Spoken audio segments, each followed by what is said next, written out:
السلام علیکم دوستو، کیسے ہو آپ سب؟ میں ہوں عریج اور آپ ہیں اس وقت میرے یوٹیوب چینل عریج شاہ ناولز پہ۔ میرا نیٹ خراب ہو گیا تھا اور فائنلی اب جا کر میرا نیٹ سٹارٹ ہوا ہے، تو ایپیسوڈ تو میں نے لکھی ہوئی تھی، لیکن مجھے لگ رہا تھا کہ میں ریکارڈنگ بھی کر چکی ہوں۔ میں نے نیٹ آن کے ساتھ ریکارڈنگ میں نے رکھ دی تھی کہ میں یہیں سے واپس آگے جیسے نیٹ آن ہوگا کرنا شروع کر دوں گی، لیکن جب میں نے فون اٹھایا تو وہ پھر سے ڈیلیٹ ہو چکی تھی، کہیں پر بھی مجھے نہیں ملی۔ یہ جو سافٹ ویئر ہے وہ ریسٹارٹ ہو چکا تھا اور میری جو ایپیسوڈ ہے وہ مجھے ذلیل کر گئی اور مجھے اس کو ریکور کرنے کا کوئی طریقہ نہیں ملا۔ میں نے بھی زیادہ ریکارڈنگ نہیں کی تھی، کوئی آدھی قسط کی ہوئی تھی، لیکن ابھی رات کے 1:30 بجے سے بھی اوپر جا رہا ہے ٹائم، تو اس وقت کرتے ہوئے ویسے مجھے موت پڑ رہی ہے، سچی میں بتاؤں گی۔ تو لیٹس سٹارٹ۔ آج کی قسط جلدی ریڈ کریں گے، غلطی گستاخی معاف، اور ویسے بھی نیا سال آنے والا تو سب کچھ معاف۔ تو ابھی جلدی سے پڑھتے ہیں۔ میری پیاری سی ریڈر کا آج برتھ ڈے ہے، میری آرمی گرل کا ماہیان۔ ہیپی برتھ ڈے جانو، آپ ہمیشہ خوش رہو، اللہ پاک آپ کو بہت ساری کامیابیوں سے نوازے، آپ پر ہمیشہ اپنی رحمتوں کے سائے رکھے، اور ہمیشہ ایسی ہستی مسکراتی رہو، مستیاں مذاق کرتی رہو، سیریس ہونے کی ضرورت ہی نہیں ہے، لائف کو انجوائے کرو، یہ آپ کی انجوائے کرنے کی ایج ہے۔ تو لیٹس سٹارٹ آج کی ایپیسوڈ، جلدی پڑھتے ہیں اور مکاتے ہیں کیونکہ مجھے نیند کے جھٹکے لگ رہے ہیں۔ جنونیت ایپیسوڈ نمبر 672، مجھے نظر بھی نہیں آ رہا ٹھیک سے۔ تحریر عریج شاہ۔ دیدم گہری نیند سو رہی تھی جب اسے محسوس ہوا جیسے اس کے آس پاس کوئی موجود ہے۔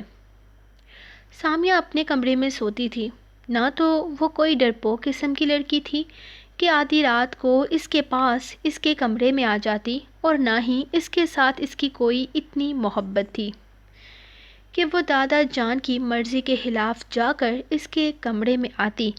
تو بھلا کون ہو سکتا تھا اس کے کمرے میں؟ اس نے آنکھیں کھولتے ہوئے آگے پیچھے دیکھا تھا، لیکن کمرے میں اندھیرا تھا۔ اپنا وہم سمجھ کر اس نے دوبارہ سونے کی کوشش کی تھی، جب اسے ایک بار پھر سے کچھ ایسا محسوس ہوا۔ اس نے ہاتھ بڑھا کر لائٹ آن کی تو اگلے ہی لمحے اس نے خود پر جھکے کسی کو دیکھا تھا۔ اس سے پہلے کہ وہ چیخ مارتی، کوئی اس کے منہ پر ہاتھ رکھ چکا تھا اور چھری گردن پر۔ زیادہ اچھل کود کرنے کی ضرورت نہیں ہے، چھری کافی تیز ہے، ایسے گردن پر چلے گی نا کہ دوسری سانس تک نہیں لے پاؤ گی۔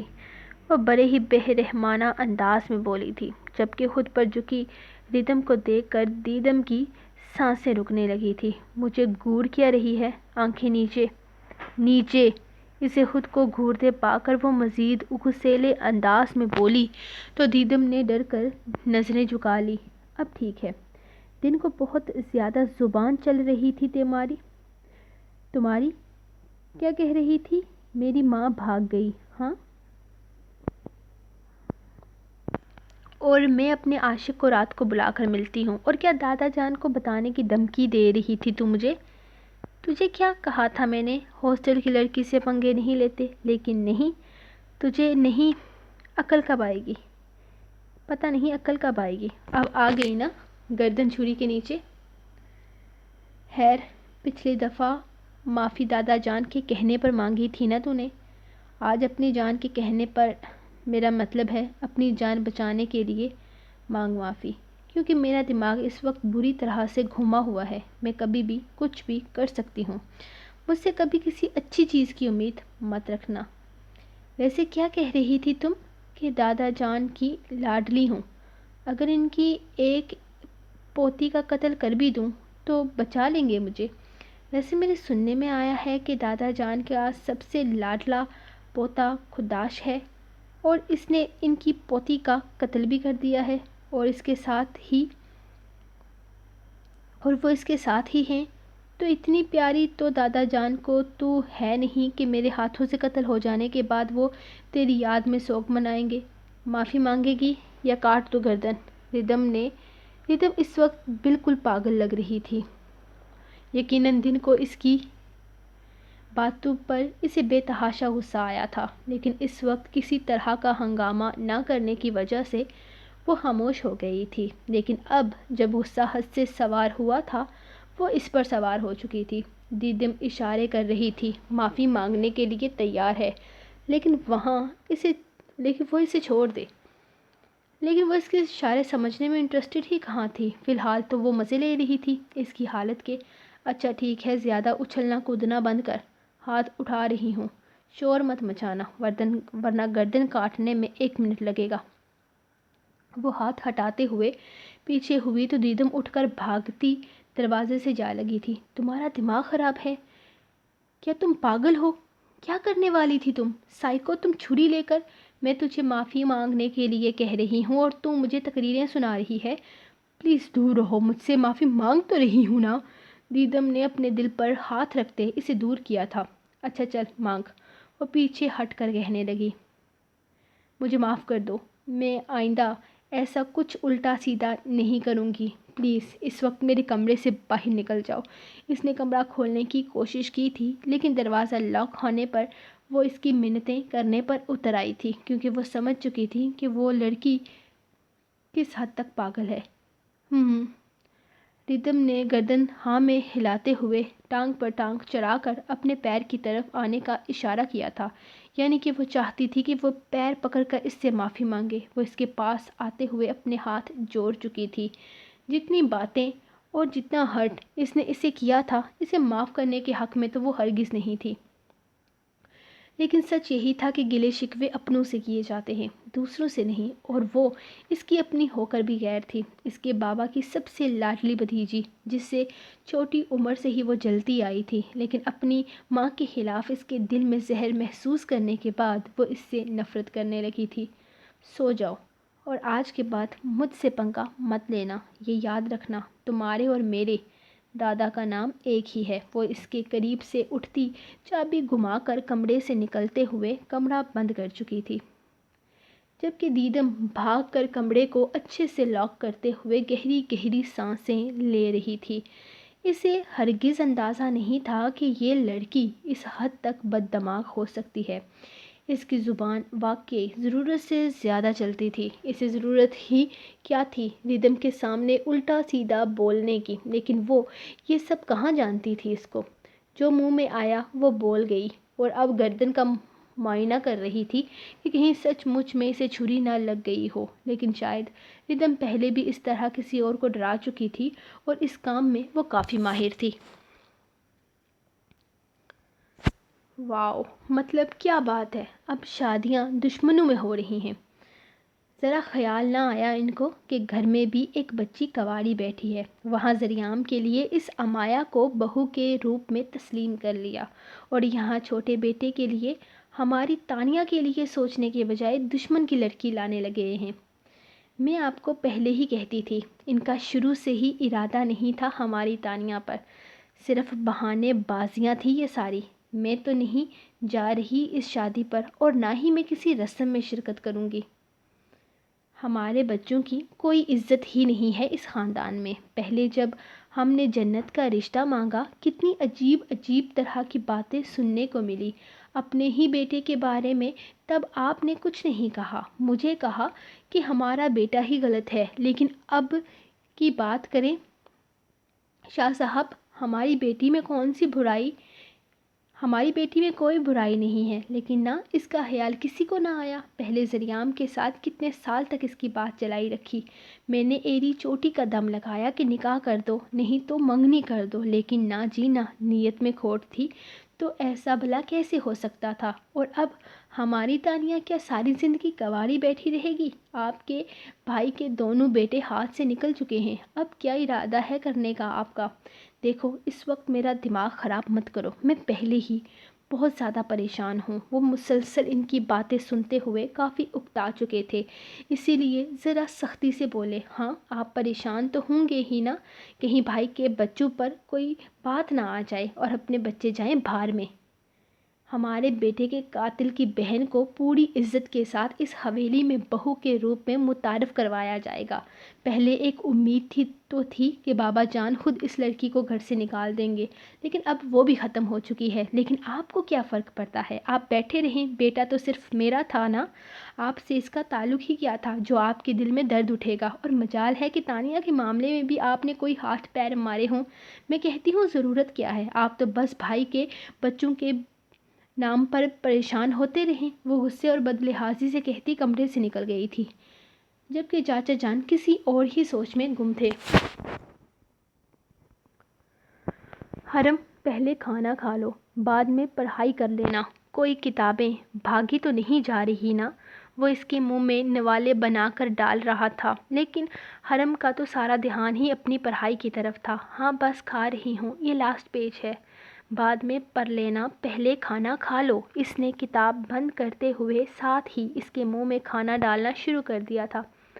آپ مجھ سے بہت پیار کرتے ہیں نا؟ وہ اس کی طرف دیکھتے ہوئے پوچھنے لگی۔ اچانک اس طرح کا سوال اس کے لیے حیران کن تھا۔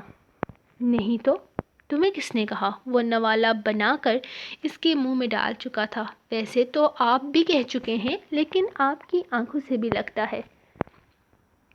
آپ جس طرح سے رومانٹک ہیروز کی طرح مجھے دیکھتے ہیں، مجھے اپنے ہاتھوں سے کھانا بنا کر کھلاتے ہیں، میری اتنی کیئر کرتے ہیں، یہ ساری پیار کی ہی تو نشانیاں ہوتی ہیں۔ اچھا، یہ ساری پیار کی نشانیاں ہوتی ہیں؟ تمہیں تو کافی زیادہ انفارمیشن لگتی ہے پیار محبت کی۔ وہ اس کی باتوں میں دلچسپی لینے لگا۔ ہاں نا، میں نے بہت ساری فلمیں دیکھی ہوئی ہیں، اور ٹام کروز کی تو کوئی بھی نہیں چھوڑی۔ آپ نے اس کی وہ فلم دیکھی ہے، کبھی تمہارا بھالو ہمارے بیچ آ جاتا ہے تو کبھی یہ ٹام آ جاتا ہے؟ یہاں ہم دونوں کی بات ہو رہی ہے نا؟ نہیں، ہم دونوں کی بات نہیں، پیار محبت اور فلموں کی بات ہو رہی ہے۔ حرم نے اس کی بات کی درستگی کرتے ہوئے کہا۔ اچھا سوری، میں نے تمہارا ٹاپک چینج کروا دیا۔ کیا بات کر رہی تھی تم؟ اس کے منہ بنانے پر وہ معذرت کرتے ہوئے پوچھنے لگا۔ میں پوچھ رہی تھی آپ مجھ سے بہت پیار کرتے ہیں نا؟ تمہارے لیے یہ سب کچھ پیار محبت ہوگا، لیکن میرے لیے میرا عشق جنون دیوانگی ہے۔ میرے نزدیک تم میری زندگی ہو، میرے جینے کی وجہ ہو، میرے لیے میرا سب کچھ ہو۔ تو پھر تو آپ میری ساری باتیں مانیں گے؟ وہ اس کی بات کاٹتے ہوئے اس کے ہاتھ تھام چکی تھی۔ ہاں جان، تم حکم کرو۔ اس کے بچکانہ انداز پر وہ مسکرا دیا۔ ایسے نہیں، ایسے۔ اس نے اس کا ہاتھ تھام کر اپنے سر پر رکھا تھا۔ تم مجھ پر یقین کر سکتی ہو، اس نے سنجیدہ انداز میں کہا۔ میں آپ پر یقین کرتی ہوں، لیکن جو میں مانگنے جا رہی ہوں، ہو سکتا ہے وہ آپ کے لیے دینا مشکل ہو جائے، اسی لیے ایسے ہی۔ اس نے پھر سے اس کا ہاتھ پکڑ کر اپنے سر پر رکھ دیا۔ تم پر جان بھی قربان۔ بولو، تمہیں کیا چاہیے؟ اس کے گرد بازو حمائل کرتے ہوئے وہ اسے اپنے نزدیک کر چکا تھا، لیکن حرم اپنے سر سے اس کا ہاتھ ہٹانے کو تیار نہیں تھی۔ ٹھیک ہے بابا، بولو، تمہارے سر کی قسم، جو کہو گی کروں گا۔ وہ ہار کر بولا۔ میرے ساتھ گھر چلیں، حویلی چلیں، واپس دادا جان کے پاس۔ وہ آپ سے بہت پیار کرتے ہیں، وہاں کوئی نہیں ہے جو آپ سے نفرت کرتا ہو۔ ہر کسی کے دل میں آپ کے لیے بے تحاشا محبت ہے، میرا یقین کریں سرشوہر۔ وہ پوری امید سے اسے دیکھتے ہوئے کہہ رہی تھی، جبکہ یشام نے اگلے ہی لمحے اس کے سر سے اپنا ہاتھ ہٹایا اور اٹھ کر کھڑا ہو گیا۔ سرشوہر چپ، ایک لفظ اور نہیں۔ وہ اتنے زور سے دہاڑا کہ حرم 2 قدم پیچھے ہٹ گئی، جبکہ وہ ٹیبل پر زوردار لات مارتے ہوئے کانچ کی میز کو ٹکڑوں میں تقسیم کر چکا تھا۔ اس کی حرکت نے حرم کو چیخنے پر مجبور کر دیا، جبکہ اپنا غصہ اس پر نہ نکالتے ہوئے وہ گھر سے نکل گیا تھا۔ حرم کو اس سے اتنے شدید ری ایکشن کی امید ہرگز نہیں تھی۔ ارے یہ کیا، تم تیار نہیں ہوئی؟ اٹھو، شاپنگ پر چلنا نہیں ہے کیا؟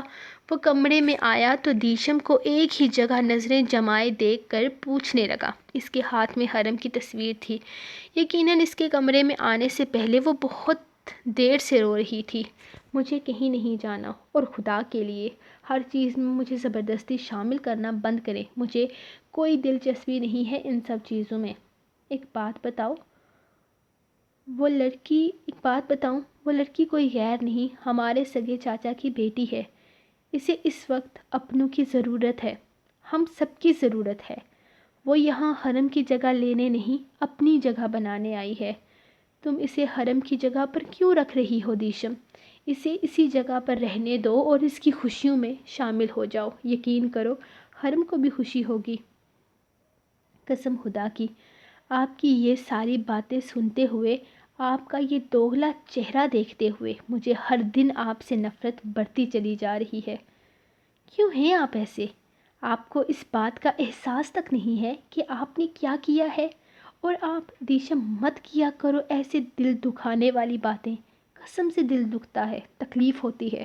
مجھے تمہاری آنکھوں میں نفرت نہیں دیکھ سکتا۔ میں بے تحاشا چاہتا ہوں تمہیں۔ وہ ایک ہی جھٹکے میں اسے اپنے قریب کرتے ہوئے اپنے سینے سے لگا چکا تھا۔ لیکن مجھے نفرت ہے آپ سے، نہیں رہ سکتی میں آپ کے ساتھ۔ آپ انسان نہیں، حیوان ہیں۔ نفرت ہے مجھے آپ سے، اور مجھے محبت ہے تم سے۔ تم میرا عشق ہو، دیوانگی ہو، میری جنونیت ہو، میں نہیں رہ سکتا تمہارے بنا۔ میں تم سے اپنی محبت کے بدلے محبت نہیں مانگتا، لیکن خدا کے لیے مجھ سے نفرت مت کرو۔ یہ نہ ہو کہ کل کو تمہیں انہی سب باتوں پر پچھتانا پڑے۔ مجھے یقین ہے کہ وہ دن کبھی نہیں آئے گا جب میں اپنے الفاظ پر پچھتاؤں گی۔ جو آپ کر چکے ہیں نا، اس کے لیے میرے دل میں آپ کے لیے سوائے نفرت کے اور کوئی بھی جذبہ نہیں ہے۔ وہ خود کو اس کی باہوں سے آزاد کرتے ہوئے کمرے سے نکل چکی تھی۔ وہ اسے سکون سے سب کچھ بتا چکا تھا، لیکن وہ تو شاید اس کی بات سننا ہی نہیں چاہتی تھی۔